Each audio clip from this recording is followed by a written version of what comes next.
This video is rated B for you'd better back on out of here if you don't want spoilers, buddy. The Void. I can't tell you how long I've waited to finally get some solid data on this place. A location that's so close to ours and at some points is merely a breath away. Yet it's always just out of reach, so far and so unknowable. But thanks to recent developments and some additional research on my own time, I'm happy to bring you a more comprehensive understanding of our 13th reflection, or as it's more commonly known, the Void. When it comes to this twisted place, I'm still piecing together what kind of world this was before falling to darkness. But I promise you that when that day comes and everything is in place, I'll happily reveal what I find. Until then, allow me to share all I do know. A while back I did a comprehensive lesson on the Void Scent, their hierarchy, and why they're such a plague upon the source. Even with all my new notes, that lesson is still very much valid, so if you're curious about the specifics of their involvement on the source, I suggest listening in on that lecture.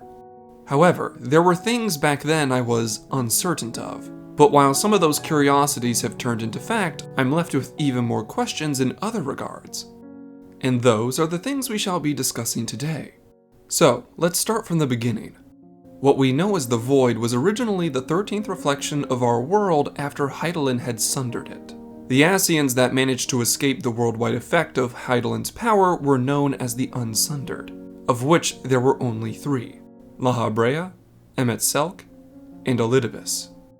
I can't say for certain in what order their next moves were, but eventually these individuals would look upon the source and its reflections in disgust, resolved to return each and every shard back to whence it came. Thus would the source be made whole once more. But since something like this had never happened before, they had no idea how to go about doing such a thing. To make worlds occupying similar space collide with one another on a purely etheric scale was unheard of. It had never been done. But the Unsundered were resolute. They would see their beloved world restored to its former glory, and so they had to start somewhere. They began with the 13th. It isn't hard to understand why the Ascians look down upon the sundered souls as they do. For someone, anyone, to be reduced to 1/14 their original strength would make them, well, pitiful in the eyes of someone who is whole. But after observing these people in their worlds, eventually the Unsundered developed a theory. If any of these shards could be reduced back to the primordial aether that comprised it, perhaps that energy could be ferried back to the source, like refilling a pitcher that had been emptied of all its water. But how would one do such a thing? How would they cause an imbalance on such a scale that raw power would run rampant? The answer to this question was conflict.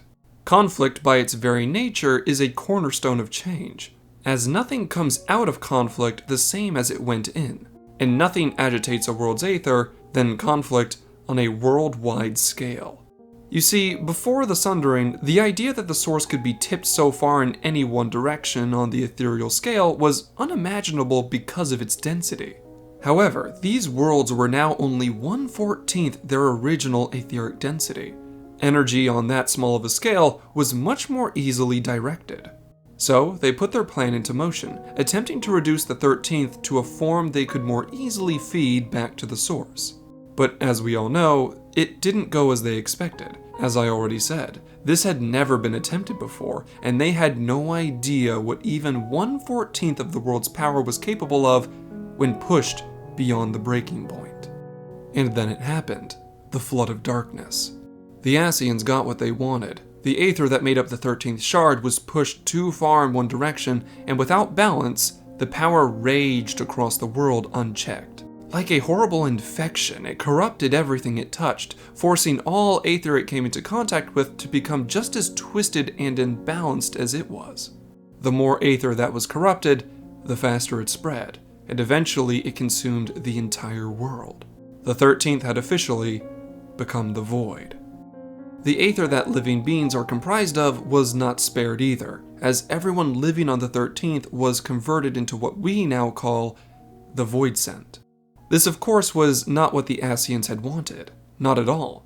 All that planning was wasted as the energies of the 13th not only failed to return to the source, but was now completely warped beyond recognition. If the void was made to rejoin anything now, it would corrupt that world the exact same way. However, the Ascians learned from this failure, and when they attempted this process again, they succeeded, and the fifth reflection was successfully rejoined to the source. This was the first rejoining, the first umbral calamity, the calamity of wind. But what of the void? Clearly the Ascians hadn't forgotten about it, as they even used the void's chaotic nature to create chaos from time to time. My current theory is that without the help of Zodiark, they stood little to no chance at returning the void back to what it used to be. So, I assume they would have saved the void for last, and with Zodiark's help, weave the void back into something that could safely be returned to the source, thus completing the rejoinings. But that's only a theory, as the Unsundered are no more, and the fate of the void, uncertain. So what of its inhabitants, the Void Sent? Well, if my research is correct, the void has existed as it currently is for more than several thousand years, meaning that the Void Sent as we know them are what we would consider to be prehistoric entities. They've existed for so long, festering in their now stagnant and broken world. Some of you may be confused by my use of the word stagnant, so allow me to explain a recent discovery I've made. Normally, a world is made up of two distinct parts: the material world that we all live in, and the ethereal realm, its formless reflection, physical and metaphysical. As we understand it, things like souls and energy flows from the ethereal realm into the material, and once something dies, that soul and some of that energy flows back into the ethereal. This is the natural cycle of a living world. Aether is its lifeblood, and that energy must be allowed to move back and forth in order to maintain its purity and sustain life.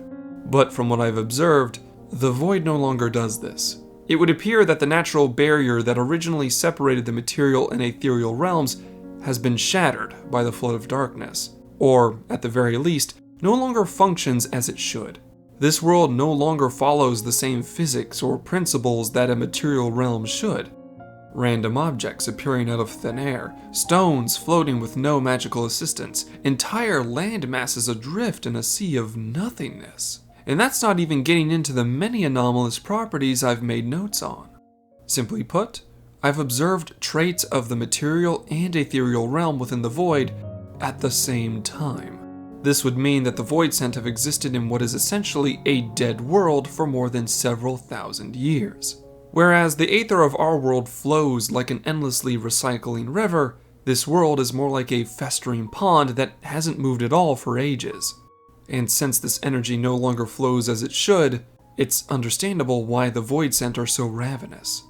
Life demands aether to live, and without its natural movement, they've been left to starve for so very long. So, what do they do to appease this hunger? Well, as you've seen, some Void Sent try to invade the source, which is still abundant with natural flowing aether. It's for this very reason that Void Sent who make it to the source rarely want to leave, and will fight anyone who tries to send them back to the void. But for those who can't get to the source, the only other option is the aether that makes up all the other Void Sent within the void. Simply put, they cannibalize each other in order to satiate this hunger. But something I've recently discovered is that there are apparently two ways to go about this. When a Void Sent dies, their energy is dispersed. Their essence, their soul, becomes detached from any excess aether they may have had, and it may take some time for it to reform back into what it originally was. As such, they cannot die. Not really, because without the natural flow of the world, there's nowhere for their souls to go. Nowhere their essence may stop and rest, existing in a perpetual moment of activity. But if a Void Sent is caught during this weakened phase where their energy isn't uniform, it can be absorbed. The power that their soul once held together can be taken from them, feeding the Void Sent that took that energy instead. While that extra power might be lost to them, their soul is free to try and reform elsewhere. This process will satisfy a Void Sent's hunger, but it will not make them too terribly strong. No, the way a Void Sent becomes much more powerful is by absorbing everything, soul and aether alike. But there are risks to this. Absorbing the souls of other Void Sent will make one more powerful, yes. But if they lack a strong will to subdue the essence of these souls and keep them in check, then the voidsent in question usually goes mad, becoming little more than a primal beast of tremendous power as the souls inside its body fight for dominance. But those with a strong sense of self are able to maintain some semblance of who they are regardless of how many souls they devour, becoming stronger as they will eventually ascend into becoming an upper rung voidsent that inhabits the third, second, or even first rung. These voidsent appear to claim what they call domains within the void. These domains are sections of the world that are dominated by them and them alone, and it is often a place where a weaker voidsent will serve them in exchange for protection from being devoured. But it would appear that if their leader becomes hungry enough, not even their servants are safe. However, I theorize that if such a voidsent is defeated, then the souls it devoured may have a chance of escaping and becoming independent once more. This would explain how the leadership within the void is in near constant flux. But that will be enough from me for now. I do not wish to keep you overlong, and my research into the nature of the void is still ongoing. But I will be sure to update you on any substantial findings along the way.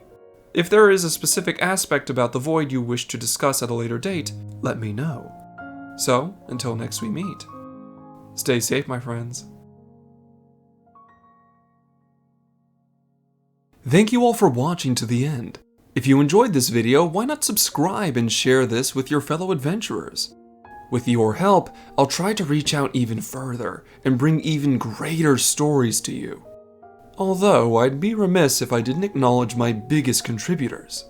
A grand thank you to Rovakis, Potato, Burn My Pancakes, The Yellow Couch, Papaya Cyan, Sage Mouse, Volvalis Oma, Cizane, Azeri, Niel, and Kat, with an additional nod to the scholarships on screen.